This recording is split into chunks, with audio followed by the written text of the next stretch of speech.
Jesus lived in a world where people thought mental illness was caused by demons, and the cure for everything was basically olive oil and prayer. Picture this. You're a carpenter's son in first-century Palestine, which means you're basically middle class in a world where most people are dirt poor. Your neighborhood is under Roman occupation, so there are soldiers everywhere speaking Latin while you're trying to mind your own business in Aramaic. The religious leaders are having heated debates about whether you can carry a handkerchief on the Sabbath without technically working. Meanwhile, the Romans are building aqueducts and roads while everyone else is still figuring out basic sanitation.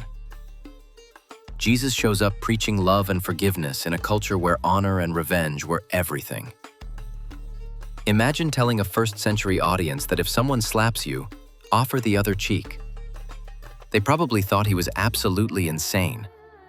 The guy was essentially a traveling philosopher with no social media, no microphone, and definitely no PowerPoint presentations. He had to rely on word of mouth in a world where most people couldn't read or write. And here's the wild part. He's teaching radical ideas about equality and compassion in a society with strict social hierarchies where women couldn't testify in court and touching a leper made you ceremonially unclean. The political tension was so thick you could cut it with a sword.